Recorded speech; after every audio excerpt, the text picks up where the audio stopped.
Jeremias. Ang mga Rekabita. Ika-35 kabanata. Noong si Jehoiakim na anak ni Josiah ang hari sa Huda, sinabi ng Panginoon kay Jeremias, "Pumunta ka sa sambahayan ng mga Rekabita at sabihin mo sa kanilang pumunta sila sa isa sa mga silid ng templo at painumin mo sila ng alak." Kaya pinuntahan ko si Jaazaniah. Anak siya ng isa ring nagngangalang Jeremias na anak ni Habazinia at ang lahat ng kapatid at anak niya. Sila ang buong sambahayan ng mga Rekabita. Dinala ko sila sa templo ng Panginoon, doon sa silid ng mga anak na lalaki ni Hanan na anak ni Igdalia na lingkod ng Diyos. Ang silid na ito ay nasa tapat ng silid ng mga pinuno at nasa itaas ng silid ni Maaseya na anak ni Shallum, nagguwardya ng pintuan ng templo. Pagkatapos, naglagay ako ng mga lalagyang puno ng alak at mga tasa sa harap ng mga Rekabita. At sinabi kong magsiinom sila. Pero sumagot sila, "Hindi kami umiinom ng alak.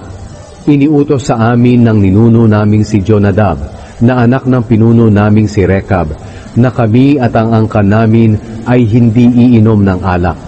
Iniutos din niya sa amin, huwag kayong magtatayo ng mga bahay, o magsasaka, o magtatanim ng mga ubas, o magmamay-ari ng mga bagay na ito. Kinakailangang tumira lang kayo sa mga tolda, at kung susundin ninyo ito, hahaba ang buhay ninyo, kahit saang lupain kayo tumira." Sinunod namin ang mga iniutos sa amin ng aming ninunong si Jonadab. Kami at ang mga asawa at mga anak namin ay hindi uminom ng alak. Hindi rin kami nagtayo ng mga bahay, at hindi rin kami nagkaroon ng mga ubasan o ng mga bukid. Tumira kami sa mga tolda, at sinunod namin ang lahat ng itinuro sa amin ni Jonadab na ninuno namin. Pero nang sumalakay si Haring Nebuchadnezzar ng Babylonia sa bansang ito, natakot kami sa mga sundalo ng Babylonia at ng Aram.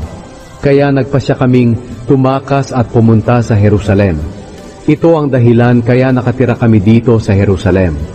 Sinabi pa ng Panginoong makapangyarihan, ang Diyos ng Israel kay Jeremias, "Pumunta ka sa mga mamamayan ng Huda at Jerusalem, at sabihin ito, bakit ayaw ninyong makinig sa mga itinuturo ko, at ayaw ninyong sundin ang mga salita ko?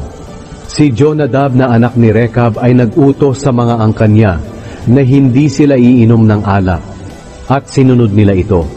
Hanggang ngayon hindi sila umiinom ng alak, dahil sinusunod nila ang utos ng kanilang ninuno. Pero hindi kayo sumunod sa akin, kahit ilang beses na akong nagsabi sa inyo, sa pamamagitan ng mga lingkod kong propeta. Sinabi nila sa inyo, talikuran na ninyo ang inyong masasamang ugali, baguhin na ninyo ang inyong pamumuhay, at huwag na kayong sumamba sa mga Diyos-Diyosan, para patuloy kayong manirahan sa lupaing ibinigay ko sa inyo at sa mga ninuno ninyo. Pero hindi kayo naniwala o sumunod sa akin. Sumunod sa utos ni Jonadab ang mga angkanyang anak ni Rekab, pero kayo'y hindi sumunod sa akin. Kaya ako, ang Panginoong Diyos na makapangyarihan, ang Diyos ng Israel, ay nagsasabi, makinig kayo, kayong mga taga-Huda at taga-Jerusalem. Pasasapitin ko sa inyo ang kapahamakang sinabi ko laban sa inyo. Nakipag-usap ako sa inyo pero hindi kayo nakinig. Tumawag ako sa inyo pero hindi kayo sumagot.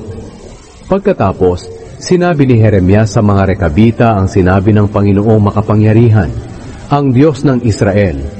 Talagang sinusunod nyo ang lahat ng iniutos sa inyo ng ninuno nyong si Jonadab. Kaya nangako akong si Jonadab na anak ni Rekab ay hindi mawawala ng angkan na maglilingkod sa akin. Ako ang Panginoong makapangyarihan, ang Diyos ng Israel, ang nagsasabi nito.